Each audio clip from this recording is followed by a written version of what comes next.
जीवन की पोथी के पहले पन्ने में मैत्री मंत्र लिखो।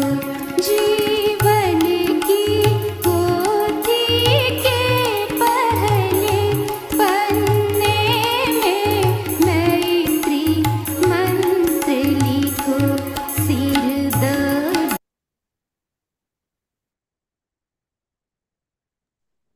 हाँ, जय जिनेंद्र एवरीवन।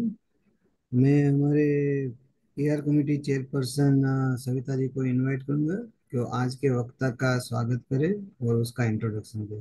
Thank you. जय जिनेन्द्र। आत्मा की पोथी पढ़ने का यह सुंदर अवसर आया है।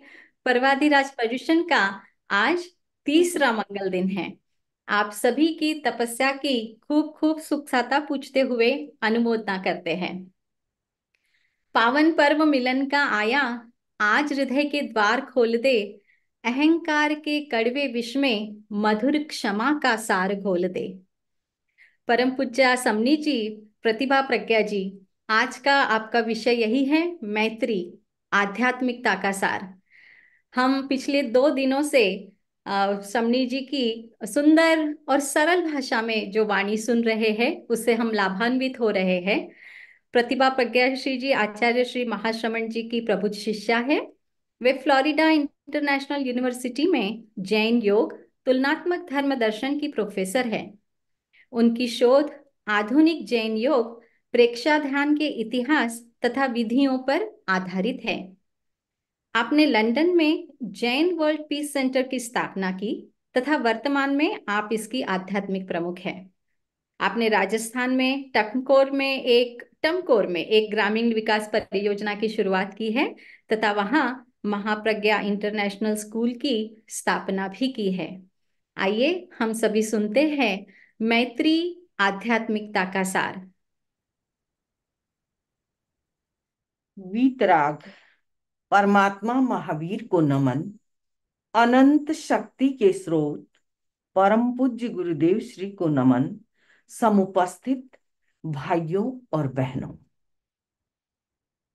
जैसे जैसे हमारी ये पर्युषण यात्रा आगे बढ़ रही है, इसके साथ ही जो विषय है वह भी गहराई के साथ आगे स्पर्श कर रहा है। और आज का जो हम विषय ले रहे हैं, अम्ब्रेला विषय वही है, मिट्टी में सब भूयेसु। भगवान महावीर के मूल से निकला हुआ जो साधना का सार है, वह मिट्टी में सब भूयेसु है। और उसी को जब हम और अधिक समझने की कोशिश करते हैं, तब हमें ये देखने को मिलता है कि जो भगवान महावीर ने अपने अध्यात्म के शिखर से कहा कि स्वयं सत्य को खोजें, आगे बढ़ें, और जो सत्य वह भगवान महावीर ने दिया। पुरीसा तुममेव तुमम मित्तम किम बहिया मित्त मिच्छसि। हे पुरुष, हे मानव, तुम ही अपने मित्र हो, तुम ही अपने सच्चे मित्र हो। बाहर क्या मित्र खोज रहे हो?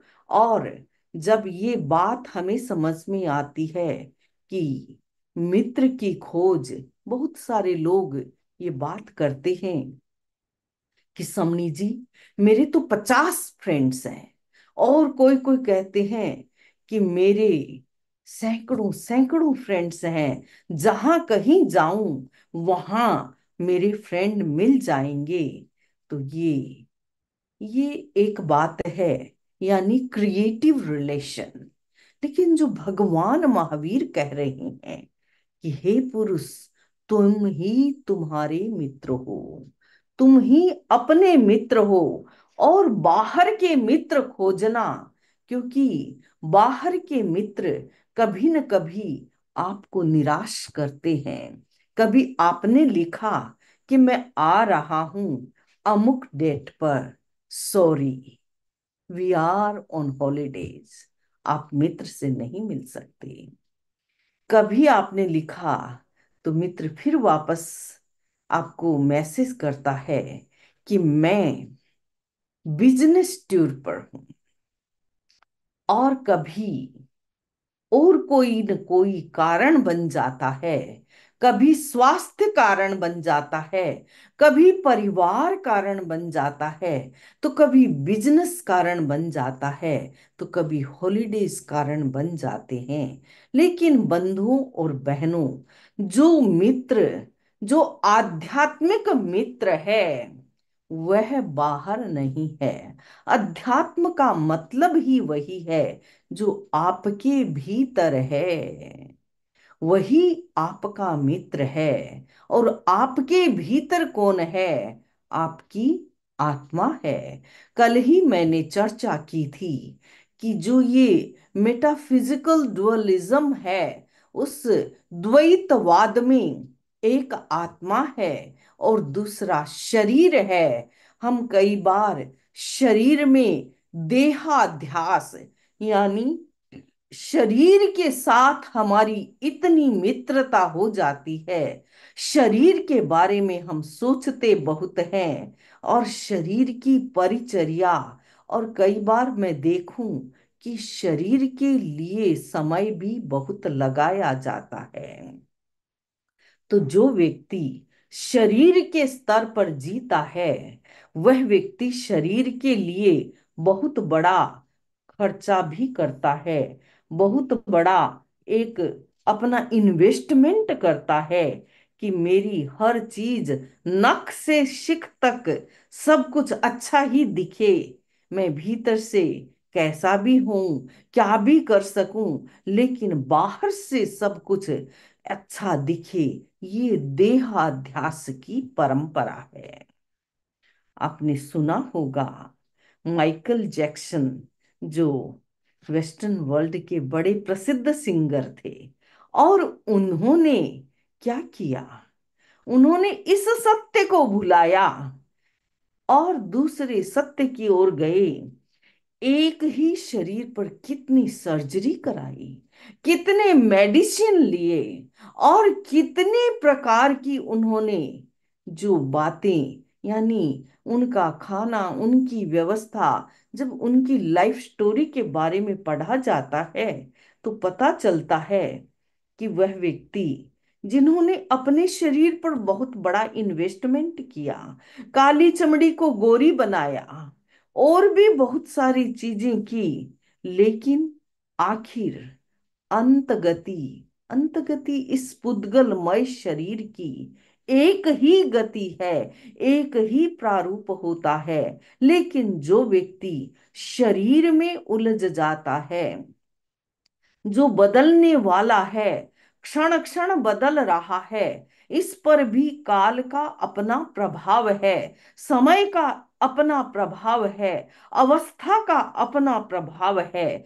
और जो व्यक्ति अवस्था के प्रभाव को लेकर चलते हैं, कभी कभी आप देखते होंगे कि चेहरे पर बहुत अवस्था का प्रभाव है, और उसके बाद ऊपर से इतने चमकदार काले बाल, वो लगता है कुछ नकली ही लग रहा है। लेकिन कई बार इंसान को ये रहता है कि कुछ भी हो जाए, मेरे बाल तो काले रहे, कुछ भी हो जाए, मेरा, मैं ऐसा दिखूं, वैसा दिखूं। दिखना, होना दो चीज है। जो व्यक्ति दिखने में विश्वास करते हैं, वे इस सत्य को भूल जाते हैं, अपना सच में से जा। भगवान महावीर ने कहा कि स्वयं सत्य को खोजें, और जो व्यक्ति ट्रुथ को खोजता है उसको समाधान मिलता है। उसके क्वेश्चन मार्क्स होते हैं, और वे क्वेश्चन मार्क्स उसकी अध्यात्म यात्रा के लिए उसे आगे बढ़ा देते हैं। कई बार कोई व्यक्ति क्वेश्चन ऐसे पूछे कि मुझे सामने वाले को परास्त करना है। मुझे याद आती है एक घटना। गुरुदेव तुलसी हरियाणा में विराजमान थे, और उस समय कुछ पंडित आए और उन्होंने कहा शास्त्रार्थ करना है। गुरुदेव ने कहा अच्छी बात है, और कहा कि शास्त्रार्थ करना है। तो गुरुदेव ने कहा शास्त्रार्थ का उद्देश्य क्या है? का उद्देश्य यही है कि आपको हरा देंगे, आपके जो भी जवाब आएंगे उससे हम आपको हरा देंगे। तो गुरुदेव ने उनसे कहा अच्छा इतनी सी बात है, मुझे हराने आए हैं तो कोई बात नहीं, मैं आपको यही कहता हूं, मैं हारा आप जीते, तो आप बताइए अब इससे आगे क्या करना है। जिस शास्त्रार्थ का उद्देश्य सत्य की खोज न हो तो वह शास्त्रार्थ किस काम का? वहां तो वैमनस्य होगा, मैत्री की बात नहीं होगी, और वहां पर किसी एक को नीचे दिखाना, किसी दूसरे को ऊपर दिखाना, और इसी प्रकार जो भी व्यक्ति इस मानस से आता है वहां अध्यात्म की खोज नहीं है, आत्मा की खोज नहीं है। हाँ, नाम की खोज हो सकती है, और वहां पर दूसरे प्रकार की खोज हो सकती है, लेकिन सत्य की खोज नहीं हो सकती। अपना सच में से जा और आगे गाइड करता है। आज की भाषा में हम इको फ्रेंडली की बात करते हैं, एनवायरनमेंट की बात करते हैं, और आज इसको अध्यात्म कह दिया गया है। बहुत सारे लोग जो अध्यात्म की बात करेंगे और वो कई बार ये कहते हैं कि मैंने अपने धर्म को भी तलाक दे दिया, धर्म से मेरा कोई वास्ता नहीं है, मैं धार्मिक नहीं हूं, लेकिन मैं स्पिरिचुअल हूं, और मैं अध्यात्म को मानता हूं, और अध्यात्म के आधार पर मैं ये कहता हूं कि मुझे इको फ्रेंडली जीवन जीना है। ये भी अच्छी बात है कि भी इको फ्रेंडली व्यक्ति होना चाहता है, लेकिन इको फ्रेंडली होने के लिए जब तक वो पदार्थों के प्रति, जगत के प्रति, और जगत का जो एक फिलॉसफिकल बैकग्राउंड है, जैन धर्म में भगवान महावीर ने पृथ्वी काय को, अप काय को, तेजस काय को, वायु और वनस्पति काय को, षड जीवनी काय को, ये जो षड जीवनी काय का सिद्धांत, यदि मैं कहूं कि वो इको फ्रेंडली का ही सिद्धांत है। अपना सच में सिज्जा मित्यम भूयेसु कप्पये, ये भगवान का जो सिद्धांत कि जीवों के प्रति मैत्री कब आएगी, 10 वैकालिक सूत्र में कहा गया है पढ़मम नाणम तवो दया।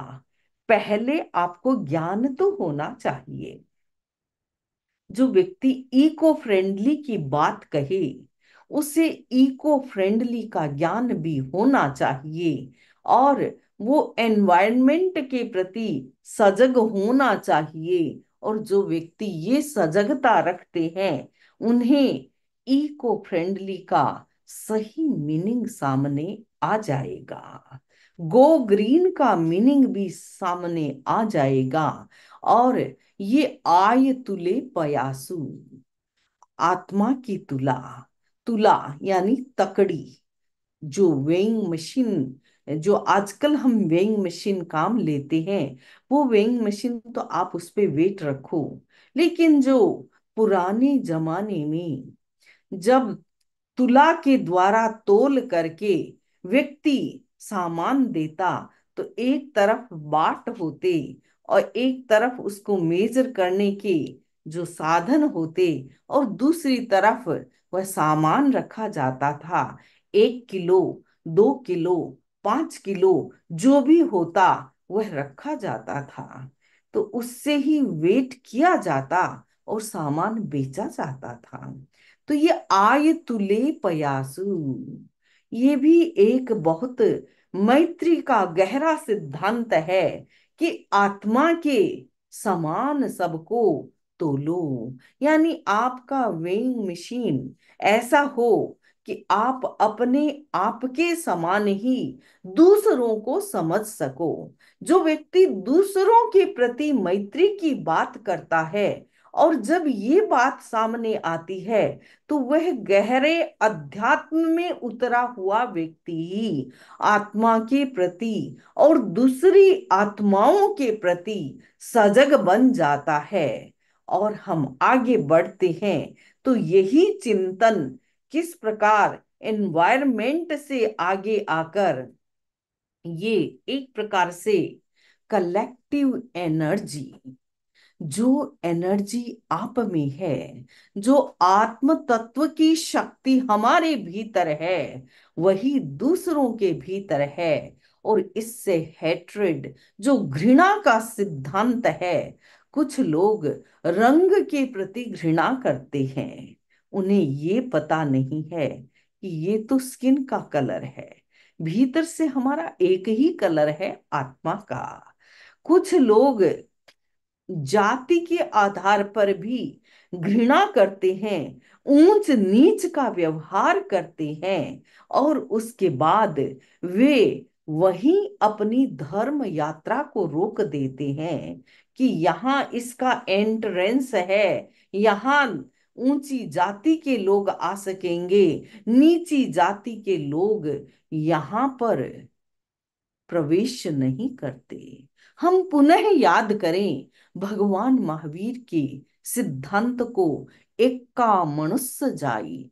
मनुष्य जाति एक है, उसके रंग विभिन्न हो सकते हैं। जो उष्ण कटिबंध में जन्मा वह थोड़ा दूसरे कलर का होगा, और जो ठंडे प्रदेश में जन्मा उसका कलर कुछ दूसरा हो सकता है। जेनेटिक कोड भी हो सकते हैं कि किसको कहां से कैसे जीन्स मिले हैं, उसके आधार पर भी कलर का निर्धारण हो सकता है। और जातियां किसने बनाई है? दीज ऑल मानव मेड, मानव के द्वारा कृत है। जातियां कोई भी व्यक्ति जाति लेकर जन्मता नहीं है। सभी बच्चे एक जैसे ही जन्मते हैं, लेकिन कौन सा बच्चा किस परिवार में जन्मता है और उसकी कौन सी जाति है, ये तो बाहरी पहचान है। भीतर से आत्मा की पहचान एक ही पहचान होती है। और भगवान महावीर ने इसीलिए जो ये आय तुले पयासु का सिद्धांत दिया कि सभी आत्माएं एक समान है, ऊंची जाति, एलिट क्लास और नीची जाति, ये तो आप और हम ही बनाते हैं। और बाद में जो बन जाता है उसकी लकीर पीटते रहते हैं। और उसके बाद जब वो हमारे सामने कभी ट्रबल टाइम आता है, तब हम सोचते हैं, अन्यथा। और बहुत बार हम देखते हैं कि जैसे जातियों के सिस्टम है, वैसे ही उच्च कुल नीच कुल, उच्च गोत्र नीच गोत्र, कितनी कॉम्प्लेक्सिटी। मानव जन्मता एक जैसा है, लेकिन बाहर से इतनी कॉम्प्लेक्सिटी आ जाती है। तो जो अध्यात्म का सूत्र हमें कहता है कि सत्य स्वयं खोजें और सबके साथ मैत्री करें, तो ये फ्रेंडलीनेस कॉन्शियसनेस के आधार पर होती है। और इसमें हम देखते हैं टाइम, सिचुएशन, व्यक्ति, ये तो बदलते रहते हैं। आज एक चीज हमें हमारे स्वार्थ में बाधा आती है, और व्यक्ति उस चीज के लिए बड़े से बड़ा कोई भी युद्ध कर सकता है, बड़े से बड़ाई लड़ाई ठान सकता है। और कभी कभी इतने विष वपन कर दिए जाते हैं, ऐसे विष के बीज बो दिए जाते हैं, और कभी कभी ऐसा लगता है किसने किसको मारा था, और पीढ़ियों तक का वैर चलता रहता है। वैरानुबंधी। और जब हम अनंतानुबंधी कषाय की परंपरा देखते हैं, तो अनंत अनुबंध होते हैं। उसके बाद हम ये नहीं सोच सकते कि मित्रता क्या चीज है। कई बार हम देखते हैं कि हमारी मैत्री कुछ एक लोगों के साथ होगी, बड़े लोगों के साथ है, छोटों के लिए नहीं। और ये जो भेदभाव की जो परंपरा है, जो भेदभाव करने का मनो मस्तिष्क है, उसमें हमें ये सोचना है, या तो मैत्री होगी या शत्रुता ही होगी।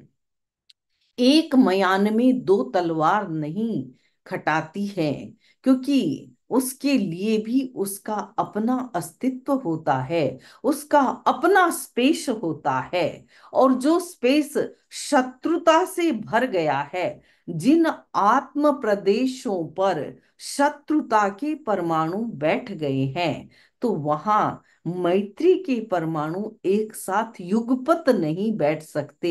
एक साथ साथ मैत्री और शत्रुता रह नहीं सकती। जैसे ही शत्रुता विदा होती है, मैत्री आती है। एक बार की बात है कि अंधकार ने भगवान से कहा, हे प्रभु, मैं बहुत परेशान हूं। भगवान ने पूछा कि बताओ किससे परेशान हो? कि मैं सूरज से इतना परेशान हो गया, इतना परेशान हो गया। जब भी सूरज आता है, मेरे अस्तित्व को मिटा देता है, मेरी तो मौत जैसी हो जाती है, और मेरा कोई अस्तित्व नहीं रहता।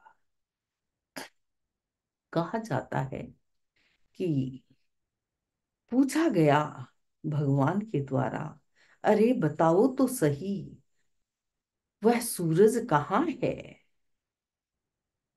लेकिन अंधकार कैसे बताए? क्योंकि जैसे ही सूरज को दिखाएगा, तो अंधकार को विदा होना पड़ेगा। तो इस प्रकार जो व्यक्ति ये कहे कि मेरे मन में मैत्री है, लेकिन उसके साथ नहीं है, उसके साथ नहीं है, उसके साथ हमारी लड़ाई है, और वह पारिवारिक लड़ाई है, हमारे परिवार में दादा परदादा से चली आ रही है, इसलिए उनको मैं बात नहीं कर सकता। लेकिन मेरी 84 लाख जीवा योनि पर सबके साथ मेरी मैत्री है, तो क्या हम उसे आध्यात्मिक मैत्री कह सकते हैं? नहीं कह सकते। एक मयान में दो तलवार नहीं रह सकती।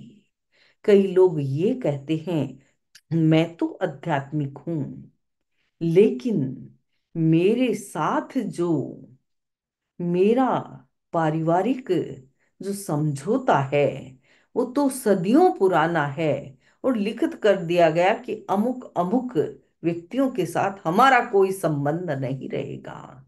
तो वहां पर भी आप देखिए, फ्रेंडलीनेस जो इसेंस है मैत्री का, वो नहीं हो सकती। फ्रेंडशिप जरूर, आप कहेंगे कि भी 2 व्यक्तियों के साथ है, कि 50 व्यक्तियों के साथ है, कि 25 व्यक्तियों के साथ है, वो चल सकती है। मैत्री 100% ही होगी। 100% के बिना मैत्री होती नहीं।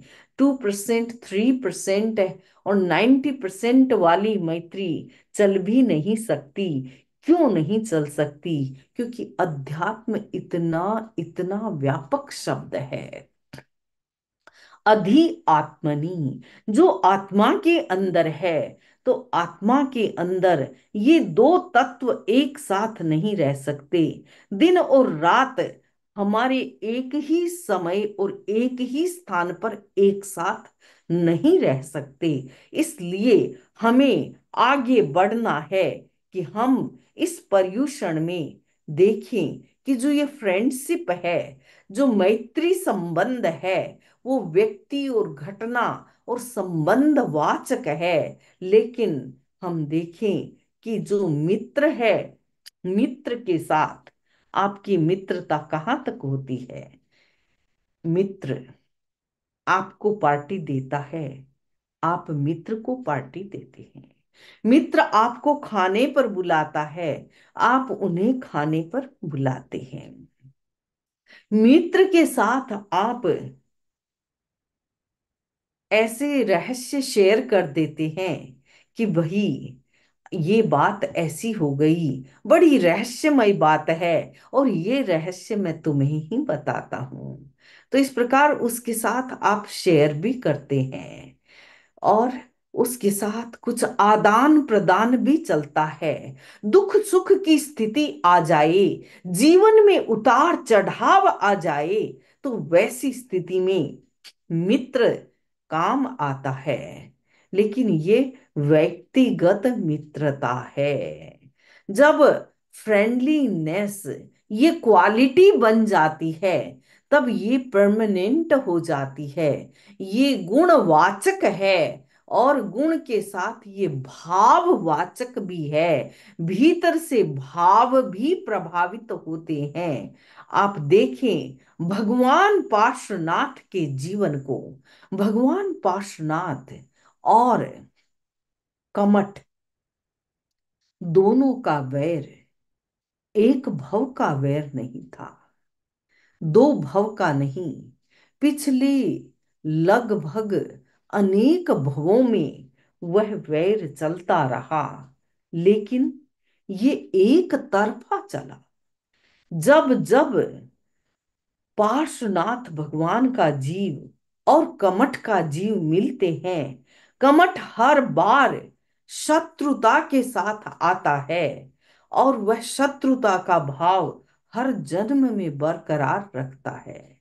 लेकिन प्रभु की अध्यात्म यात्रा पिछले भवों से शुरू हो चुकी, और इसलिए उस अध्यात्म यात्रा के आधार पर, उस स्पिरिचुअलिटी के आधार पर, वह भगवान पार्श्व का जीव मैत्री ही रखता है। हर कंडीशन में बिल्कुल अनकंडीशनल उन्होंने अपने प्राणों का त्याग भी किया है, बहुत सारे कष्ट भी झेले हैं, और तीर्थंकर के भव में भी जब कमठ ये देखता है कि उसकी जो भावी तीर्थंकर है, उन्हें भी वह देवलोक से आकर के कष्ट देने को तैयार हो जाता है, भीषण बरसात करता है। और भीषण बरसात में कहते हैं प्रभु आकंठ डूबने जैसी स्थिति आती है। लेकिन उस समय कौन आता है रेस्क्यू के लिए? धरणेन्द्र और पद्मावती। और ये ही धरणेन्द्र पद्मावती कौन है? वे ही सांप के जीव, सर्प और सर्पणी का जोड़ा, जो आगे चलकर जब भगवान ने उन्हें कहा तुम्हें किसी से शत्रुता नहीं रखनी है, अब शत्रुता का भाव न रहे, और उस समय भगवान का ये संदेश सुन करके, ये निर्देश सुन करके, यद्यपि भगवान कुमारावस्था में है, छद्मस्त अवस्था में है, लेकिन भगवान उसी भव के चर्म शरीरी तीर्थंकर हैं। तो भगवान जब ये उन्हें संदेश देते हैं, वे कमठ के प्रति, कमठ तापस के प्रति जो भीतर से उनकी वेदना का भाव था, और आप जानते हैं वेदना देने वाले के प्रति भी व्यक्ति का भाव बिगड़ जाता है, तो उस समय कुमार पार्श्व के ये निर्देश और वचन सुन करके वे क्षमा याचना पूर्वक, और साथ में क्या करते हैं, नमस्कार महामंत्र का स्मरण करके, और वे वहां से प्राण त्यागते हैं। जैन दर्शन का एक बड़ा गहरा सिद्धांत है, जल लेसे मरई तल लेसे उपजई। जो व्यक्ति जिस लेशा में मरण को प्राप्त करता है, वह उसी लेशा में आगे जाकर जन्म को प्राप्त करता है। इसलिए जिसकी अंतिम गति अच्छी हो जाए, अंतिम भाव शुभ आ जाए, अंतिम भावों में शुद्धता आ जाए, तो ये बहुत बड़ा अध्यात्म है। किसी भी धर्म का व्यक्ति हो, वहां न हिंदू धर्म देखा जाएगा, न बौद्ध धर्म देखा जाएगा, न कोई दूसरा धर्म देखा जाएगा। वहां तो केवल आत्म धर्म, आत्म अध्यात्म ही देखा जाएगा।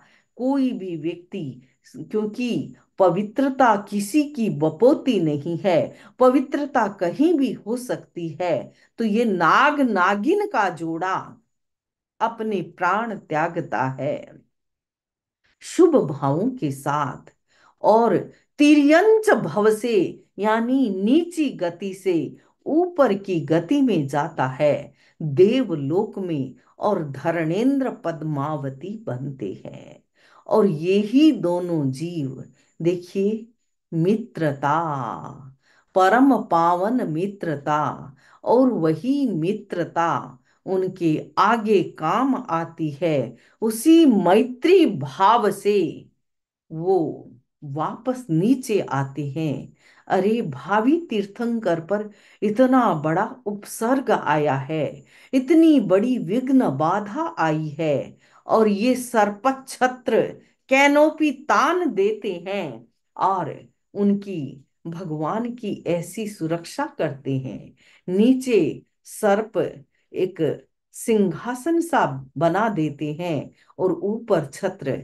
और आज भी आप देखें, भगवान पार्श्वनाथ के बिंब, भगवान की जहां भी पार्श्वनाथ की मूर्तियां हैं, उन पर सब जगह कहीं सप्त फण हैं, कहीं और ज्यादा सहस्र फण भी बनाए हैं, बहुत सारे फण भी बनाए हैं लोगों ने। तो ये सारी एक मैत्री की गाथा है, एक विशुद्ध मैत्री की गाथा है। और उसके बाद हम आगे बढ़ते हैं कि जिसके जीवन में अध्यात्म आ जाता है, वहां पर मैत्री और गहरी हो जाती है, शत्रुता का भाव रहता ही नहीं। जैन इतिहास में 16 सतियों के बारे में आप सबने सुना ही होगा, और द्रौपदी को भी एक सती के रूप में इंक्लूड किया गया है, जो महाभारत का एक महत्वपूर्ण पात्र है। तो द्रौपदी की स्पिरिचुअलिटी भी हाई लेवल की स्पिरिचुअलिटी है, और महासती द्रौपदी कहा जाता है कि उनके 5 पुत्रों की हत्या हो गई थी। और कब हुई? ऑलमोस्ट युद्ध काफी चल गया था, और कहते हैं जब दुर्योधन का अंत हो गया, मतलब दुर्योधन मृत्यु शैया पर अंतिम सांसें गिन रहे, और उस समय अश्वत्थामा आता है। अश्वत्थामा गुरु द्रोणाचार्य का पुत्र, और उसके साथ भी दुर्योधन की काफी अच्छी मैत्री थी। और उस समय वो आता है और कहता है कि बोलो, तुम्हारी अंतिम इच्छा क्या है? दुर्योधन कहता है, यदि मैं 5 पांडवों के कटे हुए मस्तक देख लूं तो मेरा मन शांत हो जाएगा, और मैं शांति पूर्वक मरण को प्राप्त करूंगा। बंधुओं और बहनों, जो व्यक्ति शांति की कल्पना करे, शांति के बारे में सोचे, और सोचे भी कैसे, कैसे सोचा कि 5 पांडवों के सिर कटे हुए मैं देख लूं तो मैं शांति से मर चुका। अश्वत्थामा चला, और इधर उधर उसने देखा। और उस दिन क्या होता है, 5 पांडव वहां से आगे विदा होकर के चले जाते हैं, और जो टेंट लगे हुए थे, वहां 5 पांडवों के 5 पुत्र सो रहे थे। और कुछ कुछ लोगों को सोने की आदत ऐसी होती है कि जब तक अपना माथा अच्छी तरह से ढक के ना सोए तो उन्हें नींद नहीं आती। तो ये 5 ही पांडव के बच्चे, 5 ही राजकुमार सोए हुए हैं, और मुंह ढका हुआ था। और इधर अश्वत्थामा आए, और अश्वत्थामा ने इधर उधर कुछ नहीं देखा, न आव देखा न ताव, सीधा क्या करते हैं, काउंट करते हैं, 1 2 3 4 5। अरे ये पांचों पांडव अपने ही टेंट में सोए हुए हैं, क्योंकि वो पांडवों की तरफ का टेंट था। और उसमें उन्होंने तत्काल इन 5 राजकुमारों की हत्या कर दी, उनके मस्तक धड़ से अलग कर दिए। और आप देखते हैं, माँ का दिल तो माँ का दिल ही होता है। कैसे द्रौपदी ने ऐसी भीषण दुखद अवस्था में, वनवास में और अज्ञातवास में कैसे अपने बेटों का पालन पोषण किया था, और कैसे उनको अपने बड़ा किया। तो ऐसे बेटों के प्रति उनका बिल्कुल अतुल मोह था, प्रेम था, और एक माँ का सात्विक वात्सल्य था। जब माता ने ये खबर सुनी तो उनको भी बहुत बुरा लगा। और इधर क्या होता है, जब ये पांचों सर धड़ से अलग हुए, धड़ को वहीं छोड़ दिया, और सर को उठा करके अश्वत्थामा अंतिम सांसें गिनते हुए उस दुर्योधन के पास पहुंचा, और दुर्योधन को दिखाया कि लो, अब तो तुम शांति से मर सकोगे, क्योंकि मैंने पांचों पांडवों का अंत कर दिया। जैसे ही दुर्योधन ने आंखें खोलकर देखा, उसने गर्दन हिला दी। नहीं, ये पांचों पांडव नहीं, ये पांचों पांडवों के पुत्र हैं। मुझे तो शांति कब मिलती, जो पांचों पांडव मेरे वैरी हैं उनको मार कर लाता, तो मुझे शांति मिलती। तो अशांति में ही दुर्योधन प्राण त्याग देते हैं। और इधर द्रौपदी जब ये देखती है तो बिलख उठती है कि पांचों ही बेटे एक साथ चले गए। कैसी अनहोनी घटना, कैसी दुर्भाग्यमयी माता मैं हूं। लेकिन आप देखेंगे कि मां द्रौपदी जब ये बात कहती है कि जाओ और अश्वत्थामा को पकड़ के लाओ। अश्वत्थामा को, पांचों पांडव भी बड़े बलशाली हैं, अश्वत्थामा को जीवित पकड़ के लाए। और उस समय तलवारें तनी हुई है, और वो कहते हैं कि लो तुम आज्ञा करो, अभी इसका सिर का धड़ अलग हो जाएगा, सिर धड़ से अलग हो जाएगा। और उस समय माँ द्रौपदी एक माता का रोल निभाती है, और कहती है ठहरो, ठहरो, मेरे जैसी दुखियारी मात एक और मात बन जाएगी। बस मैं न देखना चाहती हूं, वह शोकाकुल नीर बहाएगी। और उस समय ऐसा लगता है एक सम्यक दर्शन का परिचय, एक अध्यात्ममयी माता का परिचय, एक अध्यात्ममयी महिला का परिचय देती है। उसे अपने दिमाग में याद आता है कि कैसे आज मेरे पांचों बेटे नहीं रहे हैं, वे अतीत हो चुके हैं, मैं कैसी अभागिन दुखियारी माता हूं। तो वैसे ही अश्वत्थामा की हत्या करने के बाद एक और माता भी अभागिन माता हो जाएगी, दुखियारी माता हो जाएगी। और जैसे मैं शोकाकुल हूं, वैसे वह भी शोकाकुल हो जाएगी। और कहते हैं कि द्रौपदी ने जो उठी हुई तलवारें थी, भीम सहदेव नकुल आदि के हाथ में जो उठी हुई तलवारें थी, उन तलवारों को वहीं रोक दिया कि इसे अभय दान दें, इसे छोड़ दिया जाए। बंधुओं और बहनों, ये है एम्पैथी की बात, ये है आध्यात्मिकता की बात। और जो व्यक्ति अध्यात्म में रमण करता है, वह व्यक्ति बहुत बड़ी साधना करता है, वह व्यक्ति बहुत बड़े तप की आराधना करता है। मैत्री उनके जीवन का आधार बन जाती है, मैत्री उनके जीवन में साकार हो जाती है। तो ये अध्यात्ममयी मैत्री का बहुत बड़ा उदाहरण है। ऐसे देखें कि ये मैत्री का एक बड़ा यानी एक बड़ा सार है।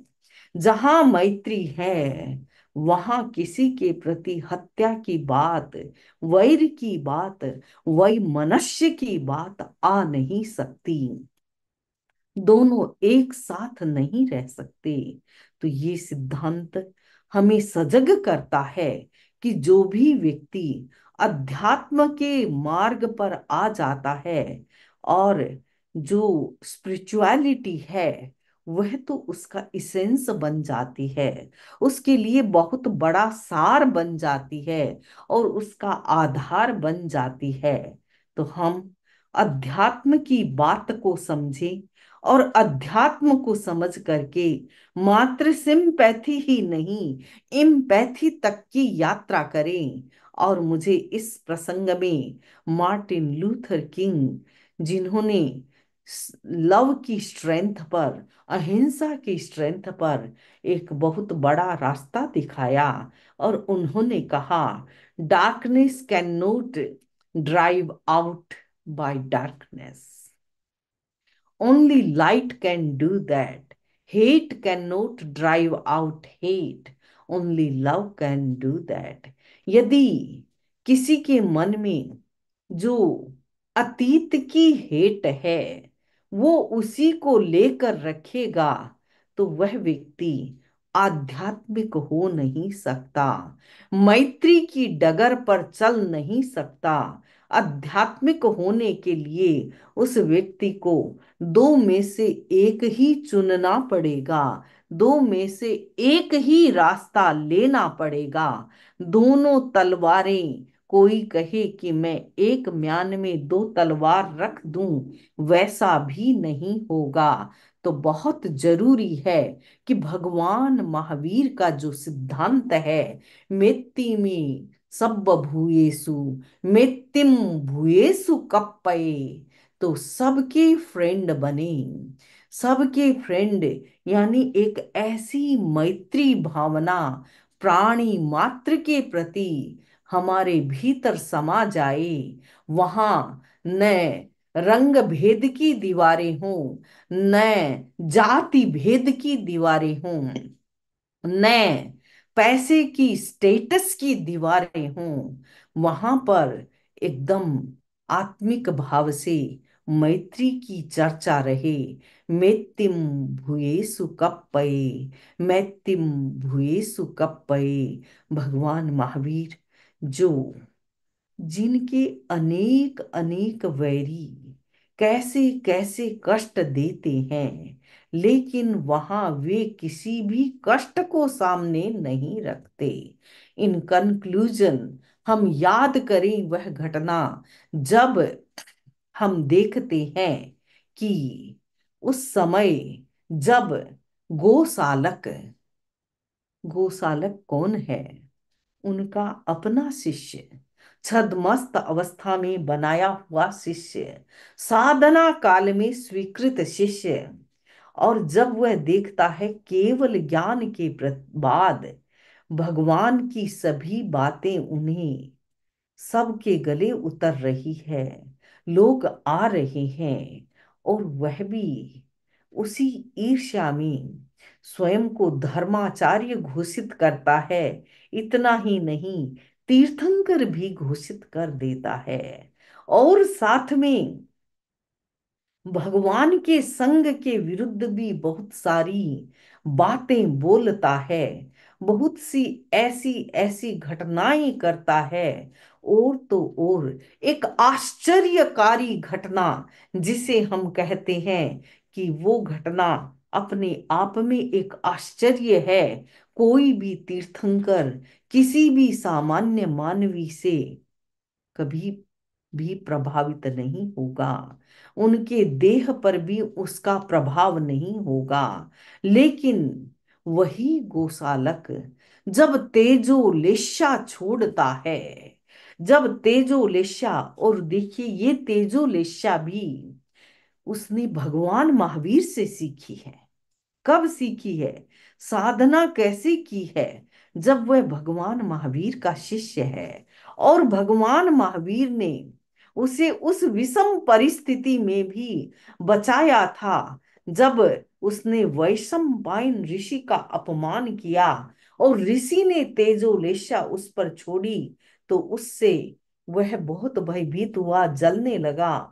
और उस समय भगवान महावीर की करुणा का स्रोत फूट पड़ा और भगवान ने शीतल लेशा छोड़ करके काउंटर रूप से उसका बचाव किया और उसे बचा करके जब वह बच गया तो आकर पूछता है कि प्रभु ये तेजोलेशा कैसे प्राप्त होती है। भगवान उसे तेजोलेशा प्राप्त करने की विधि भी बताते हैं। बंधुओं और बहनों, वही परमाणु बम बन जाता है। परमाणु एक एनर्जी उत्पन्न करने का बहुत बड़ा सोर्स बन गया। ये जो एटॉमिक एनर्जी है, जब वह एटॉमिक एनर्जी वेलफेयर में लगती है तो वह एनर्जी बहुत लोगों का हित कर सकती है, मानवता का हित भी साध सकती है। लेकिन वही एनर्जी परमाणु बम बन करके और हिरोशिमा और नागासाकी पर जब बरसाए जाते हैं तो सदियों सदियों उसका प्रभाव मिटता नहीं, वो घाव भरने भी बड़े मुश्किल होते हैं। तो वैसे ही हम देखते हैं कि जब जब जब कोई भी स्थिति आती है, एनर्जी एक ही प्रकार की है, लेकिन वही एनर्जी पॉजिटिविटी से चार्ज हुई तो वह एनर्जी बचाने वाली एनर्जी है, और वही एनर्जी नेगेटिव एनर्जी हो गई तो वह मारक एनर्जी बन जाती है। तो बहुत अपेक्षित है कि हमारे भीतर मैत्री का भाव गहराता रहे, अध्यात्म का इसेंस सामने रहे। जैसे आज हमने देखा द्रौपदी ने वैसा उदाहरण पेश किया, वैसे ही धर्मेंद्र और पद्मावती ने भी मैत्री का एक अनूठा निदर्शन सामने रखा। और सामने हम देखते हैं नेल्सन मंडेला की लाइफ, उन्होंने भी मैत्री के संदेश के द्वारा अपने जीवन में पॉजिटिविटी के द्वारा एक बड़ा मैसेज संपूर्ण मानव जाति को दिया। भगवान महावीर स्वयं मैत्री के प्रकाश स्तंभ थे और उसी अध्यात्म मार्ग से निकली ये मैत्री जन जन को प्रभावित करती रहे, हमें आगे बढ़ाते रहे। इसी मंगल कामना के साथ आज मैं अपना वक्तव्य, मैत्री अध्यात्म का सार है, मैत्री जीवन में बड़ा उपहार है, मैत्री जीवन की नैया को तारणहार है, और मैत्री उस पार पहुंचाने वाली सबसे बड़ी एक बड़ी बोट है। तो बंधुओं, आओ हम सब मैत्री के इस जहाज में सवार होकर आगे बढ़ते जाएं और संसार समुद्र से पार हो जाएं। ओम अरहम, ओम अरहम। परम पूज्य शमनीसा ने बड़े ही सरल शब्दों में जैन धर्म में मैत्री का क्या इम्पोर्टेंस है ये हमको समझाया, कुछ उदाहरणों के तहत। और बहुत सुंदर स्लाइड शोज भी साथ साथ में चल रहे थे। और जैन धर्म में न केवल मनुष्य सी मैत्री, बल्कि पृथ्वी काय के जीव, एकेंद्रिय के जीवों के साथ भी हम किस तरह से मैत्री हमें करनी ही चाहिए, यह भी बड़ी सरलता से आपने हमें बताया। आपका खूब खूब धन्यवाद। कहते हैं ना कि प्यार बांटो तो रामायण बनी, और जब संपत्ति बांटी गई तो महाभारत बन गया। तो प्यार बांटिए और मैत्री करिए, यह संदेश आज हमको शमनी सा ने दिया है।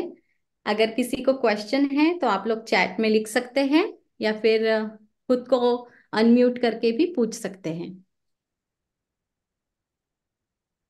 और तब तक प्रश्न आते हैं, मैं समणी पुण्य प्रज्ञा जी से कहूं कि वो मैत्री का एक स्वरचित गीत प्रस्तुत कर दे तो क्वेश्चन होंगे, तो मैं भी यहाँ उपस्थित ही रहूंगी। जी, सुनते हैं भजन। नहीं, कोई क्वेश्चन आ गया है तो मैं क्वेश्चन लेती हूँ। समिन जी, समनी जी, कृतज्ञोस्मि। तुम्हारे आप डॉग्स को अपने जैन धर्म में डॉग्स नहीं रखना वैसे बोलते हैं, लेकिन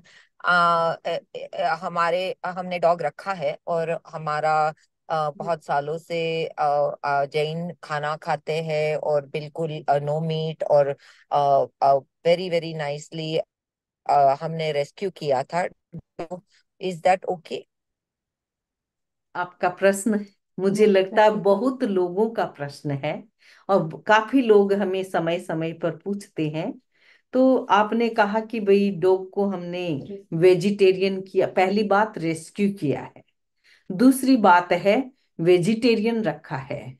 तो बंधुओं और बहनों, हमारे जैन परिवारों में भी गायें रहती, भैंसे रहते और दूसरे भी जो पशु, हाँ, डोमेस्टिक हमारे एनिमल होते हैं, हुए हैं।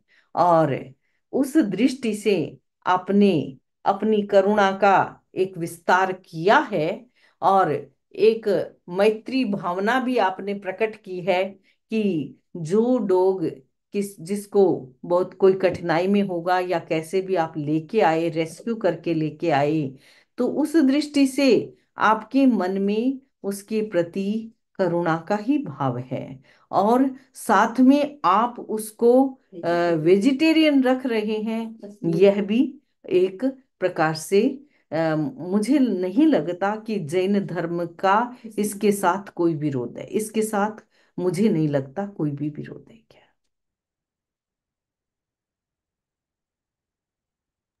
थैंक यू समनी जी। सुख साता। Any other questions?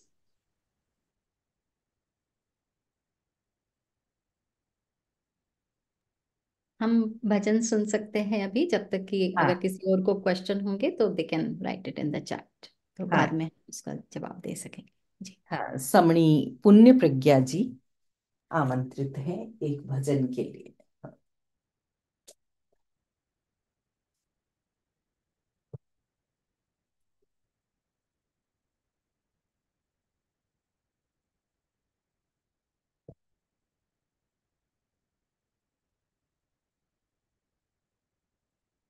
मैत्री के रंग में हम रंग जाए, फिर कोई दूजा रंग ना सुहाए। मैत्री के रंग में हम रंग जाए, फिर कोई दूजा रंग ना सुहाए। मैत्री का यदि हो मिलन तो खुशियां मुख मुख छाए। मैत्री के रंग में हम रंग जाए, फिर कोई दूजा रंग ना सुहाए। जिन शासन का रंग मैत्री है, साधर्मिक उपदेश है, सब मिले आगे कदम बढ़ाई, महावीर संदेश है। मैत्री की फसलें आओ उगाए, फिर कोई दूजा रंग ना सुहाए। मैत्रीमय व्यवहार करो तो यह सारा जग अपना है। मैत्रीमय विचार करो यदि जीवन में कुछ करना है, मैत्री के आओ दीपक जलाए, मैत्री के रंग में हम रंग जाएं, मैत्री के रंग में हम रंग जाएं, फिर कोई दूजा रंग ना सुहाए।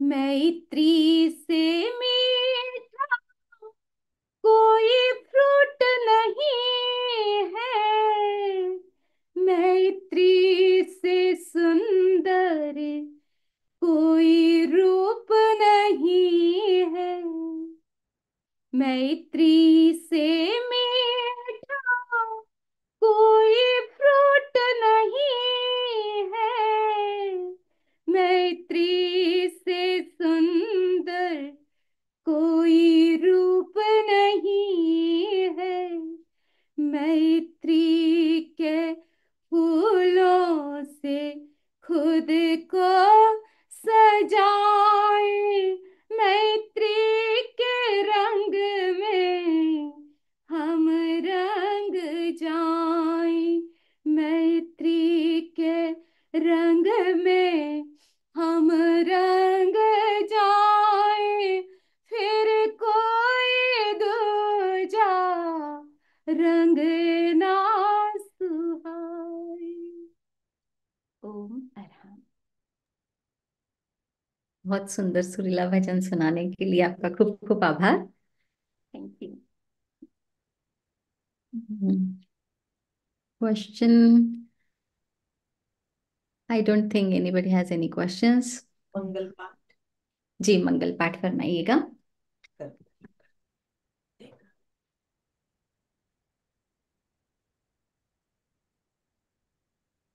जुड़े हुए हाथ,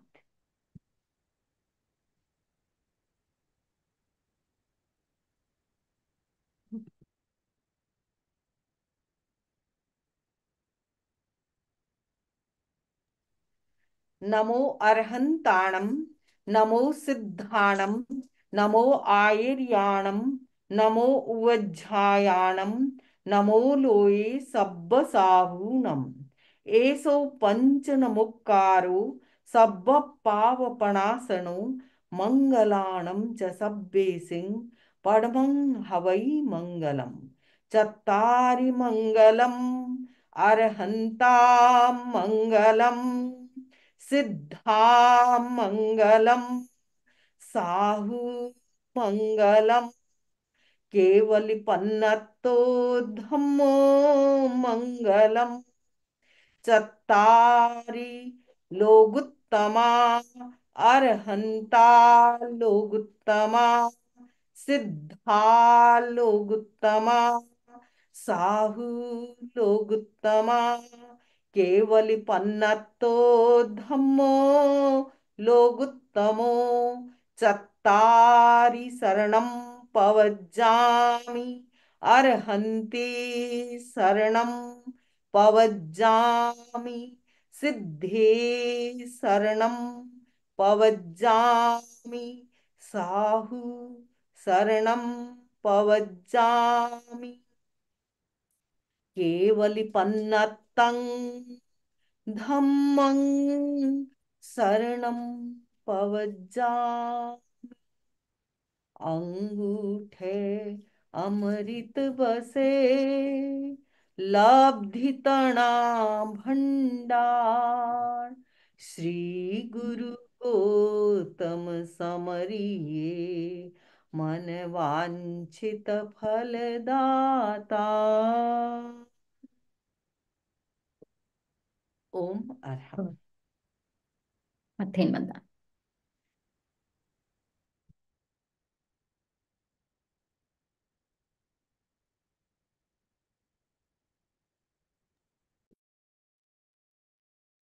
अभी कुछ ही समय में डॉक्टर